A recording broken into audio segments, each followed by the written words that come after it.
Përshëndetje dhe mirë se erdhët në kanalin tim në YouTube në këtë episod të radhës në mini podcastin e The Mom Corner. Unë jam Ina Gjafa, jam psikologe në formim, jam mami i dy dashurive dhe specialiste në politika edukimi. Sot do të flasim për një temë që ju prek të gjithave, që na prek të gjithave, dhe për të cilën më vinë pyetje pafund. Tantrumet, shpërthimet e inatit, shpërthimet emocionale, por gjithashtu do të prekim pak edhe adresimin e tyre, sepse mendoj që kemi folur më se mjaftueshëm për të kuptuar se çfarë janë. Sot dua që të fokusohemi më shumë te si t'i adresojmë dhe si të fillojmë dhe të vendosim limite të shëndetshme në sjelljen e fëmijëve. Kështu që shpresoj të qëndrojmë bashkë deri në fund, do mundohem që ta bëj sa më të përmbledhur, por gjithashtu edhe sa më të qartë informacionin për ju. Gjithsesi, nëse do të keni pyetje, do ju ftoja me shumë kënaqësi t'i dërgoni në komente tek videoja dhe do t'i mbledh të gjitha dhe ndoshta i adresojmë në një episod tjetër të radhës. Atëherë, thashë kemi folur shumë, kështu që do ta prekim shumë shkurt mbi tantrumet apo shpërthimet e inatit apo dhe shpërthimet emocionale. E para gjë që duhet të kuptojmë është që nuk është faji i prindit. Pra ndryshe se çfarë dëgjojmë vërdall, sidomos nga prindër që janë një brez tjetër, i kanë fëmijët më të rritur, e kanë harruar patjetër kohën kur ishin në këtë stad që ne jemi, pra me fëmijë të vegjël. Shpesh e dëgjojmë që se e ke ti fajin, ai apo ajo bën kështu sepse e ke mësuar keq, e të tjerë. Jo, tantrumet, shpërthimet e fëmijës janë në fakt një aspekt shumë normal, një fazë shumë normale zhvillimore e fëmijës. Dhe ndodhin për arsye të ndryshme. Mund të jenë arsyeja fizike, pra fëmija ndihet i lodhur, ndihet i mbistimuluar, ndihet i uritur, nuk ka marrë mjaftueshëm gjumë, i duhet të pi ujë e të tjera. Dhe këto i fusin tek çadra fizike. Mund të jenë emocionale, që mbistimulimi kalon pak edhe në këtë pjesën tjetër të emocionales. Mund të jetë i frustruar, mund të jetë që është duke ndjerë një emocion shumë të fortë, qoftë edhe gëzim, mund të mbi emocionohet. Për shembull, ju ka ndodhur nëse i dhuroni diçka që fëmia mezi po e priste, apo diçka që i pëlqen vërtet shumë, dhe menjëherë pasi e merr dhuratën, që ju prisi në fakt që duhet të jetë shumë i lumtur, shumë i gëzuar e të gjitha me radhë, fillon edhe e kalon në një shpërthim për diçka jashtëzakonisht shumë kot. Tani, në shumicën e rasteve, shpërthimi nuk ja atribohet asaj gjë së vogël. I ra çorapja. Jo, i atribohet në fakt marrjes së kësaj dhuratës së madhe. Pse? Sepse fëmia nga emocioni i tepërt, pra nuk është faji dhuratës, nuk po të mos i bëni dhuratën të mëdha. Thjesht është e nevojshme që ta mirë kuptojmë dhe ta ndihmojmë fëmijën që ti kalojë ato vallëzimet.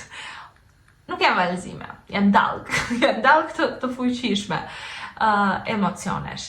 Pra, tantrumi vjen sepse është i tej emocionuar, është i tej lumtur dhe normalisht një 2 vjeçar nuk ka se si të thojë që shiko se unë ndjeva këtë emocionin shumë të madh, ndjeva këtë ngrohtësinë brenda meje edhe në stomak, po është kaq e çuditshme se nuk e kisha ndjerë më përpara dhe normalisht më tremb, nuk vjen ta thotë kështu.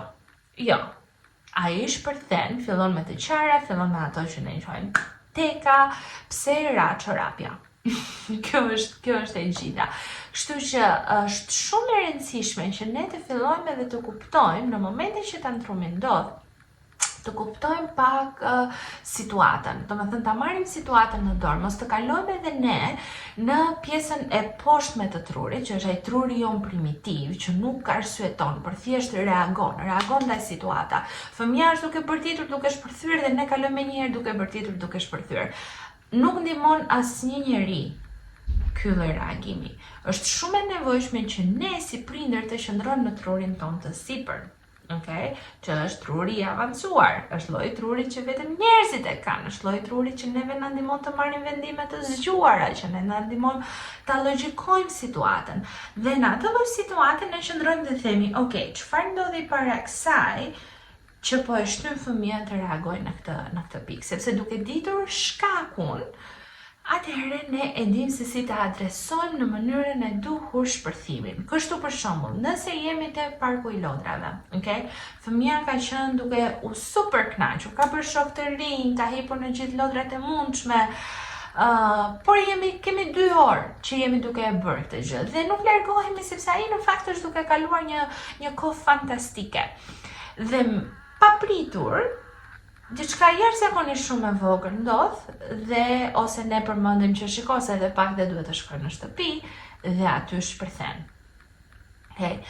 Në raste të tilla unë do thosha që kemi një kombinim të gjërave, kemi tej lodhje, me siguri e ka marrur ja sepse është mbi 2 orë aty, por kemi edhe mbi stimulim emocional, sepse ka pasur një periudhë shumë të madhe aktive. Atëherë si do reagoja unë në këtë rast? Është shumë e rëndësishme që ne të ruajmë e para qetësinë. Okay? Pse? Sepse fëmijët marrin nga qetësia jonë. Nëse ne jemi kaotik, fëmijët ndihen kaotik. Nëse ne jemi të qetë, fëmijët fillojnë edhe qetësohen. Ndoshta jo me një herë, sepse duhet që ta kalojnë një çika të dallgën, por do ta marrin avash avash.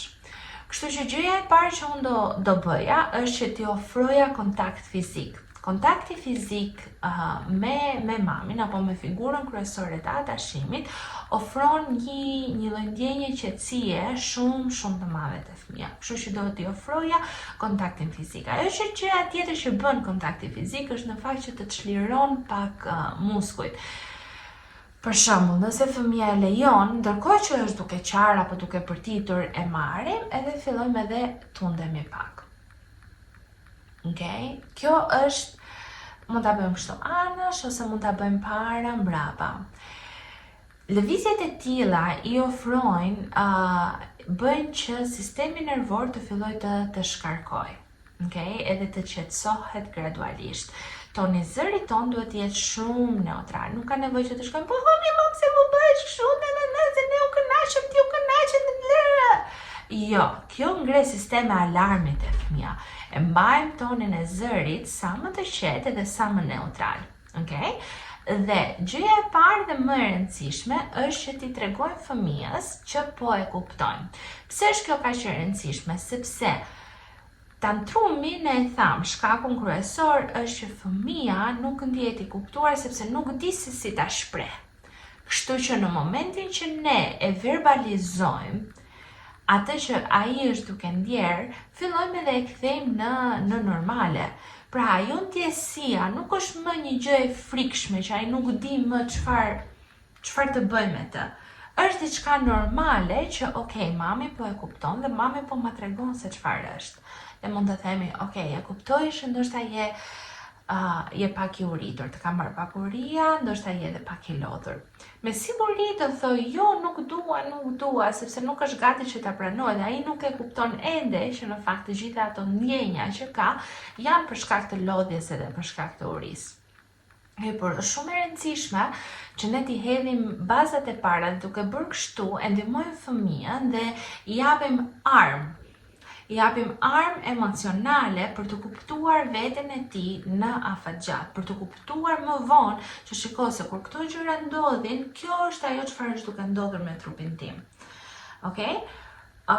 Nuk është e nevojshme që ne ta shmankim tatrumin. Në fakt nuk duhet, sepse mund të jetë gjëja më e thjeshtë, mund të jetë gjëja më e lehtë, e hutojmë. Hajde se do të bëjmë me çokoladë duke vajtur te shtëpia. Por jo, çfarë jemi duke i mësuar? Jemi duke i mësuar që kur fillojmë edhe ndjejmë ato ndjenjat e mëdha edhe të fuqishme, nuk dim si të përballojmë, por do ta fshehim, do ta kalojmë mendjen te diçka tjetër. A dini që këto janë bazat e fillimit të abuzimit? Me varësi të ndryshme, pikërisht sepse ne si njerëz duam të fshehim emocionet e mëdha që kemi. Kështu që le ti mbrojmë fëmijët nga ajo, le t'u japim armët e mëdha që tani për të përballuar këto emocionet e mëdha dhe të forta dhe të fuqishme. Kështu që gjëja e parë është që ne I tregojmë se çfarë është duke ndodhur dhe pse është trupi I duke reaguar aty. I tregojmë se jemi duke e kuptuar, pra e kuptoj edhe mami ndodh ashtu. Nëse vazhdon dhe do të dëgjuaj, të shpërthej, është shumë e rëndësishme që gjëja e tretë është që t'i tregojmë që ajo lloj sjellje nuk është okay. Okay, dhe këtu futemi pastaj në vendosjen e limiteve. Disa mund të thonë, Ina, nuk është shpejt, 1 vjeç e gjysmë, 2 të fillojmë të vendosim limitet. Jo, do thosha që jemi çik vonë. Duhet të fillojmë më shpejt. Pse? Sepse në çdo emocion pranohet, por jo çdo shprehje dhe shprehi emocionale pranohet. Okay? Të jemi të mërzitur, të jemi të nevrikosur, të jemi të acaruar, të jemi të trishtuar, janë shumë okay. Është shumë okay. Të gjuajmë kur të jemi të nevrikosur vetëm sepse jemi të nevrikosur, kjo është shprehia. Jo, nuk është okay. Okay? Kështu që emocioni është okay. Mënyra se si e shprehim ka mënyra të duhura dhe mënyra të paduhura. Kështu që nëse fëmia fillon dhe në mes të tantrumit gjuan me shjel, mashtrie, është shumë e rëndësishme ta marrim, okay, me qetësi dhe I themi më vjen keq, nuk mundem të lejoj të gjuash. Më vjen keq, nuk mundem të lejoj të godasësh veten. Okay, në veten e dua shumë. Unë të dua shumë dhe ti e do veten tënde shumë dhe ti nuk mund të lëndosh veten tënde. Okay? Dhe duke I bërë këtë veprim, ne jemi duke treguar fëmijës që emocionet janë okay, sepse e kuptuam që ndihet I mërzitur dhe është okay. Dhe mami ndonjëherë ndihet e mërzitur. Por mënyra se si e shprehim mërzitjen nuk është okay duke bërtitur, apo duke gjuajtur, apo çfarë do lloj gjëje jo të duhur është duke bërë fëmia në ato momente. Kështu që është shumë e rëndësishme që ne të fillojmë vendosjen e limiteve që këtu. Dhe themi ne tani mund të ndihmoj të qetësohesh. A ke nevojë për ndihmë që të qetësohesh? Okay, mund të qëndrojmë kështu përqafuar me mamin dhe marrim frymë thellë. Një fëmijë I vogël ndoshta nuk e kupton pjesën e marrjes së frymës, kështu që një analogji që unë e përdor shpesh me fëmijët është I marrim aromë lules. Marrim një lule imagjinare. Okay? Dhe themi merri fort erë lules. Dhe tani do fryje një erë fort nga goja jote.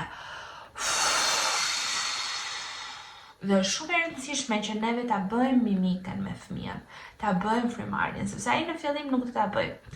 Por më pas do filloj të na ndjekin ne. Dhe marrja e frymës në këtë formë është një formë tjetër, një ushtrim tjetër fizik që e ndihmon sistemin nervor të fillojë të ngadalsojë, të shkarkojë dhe të qetësohet.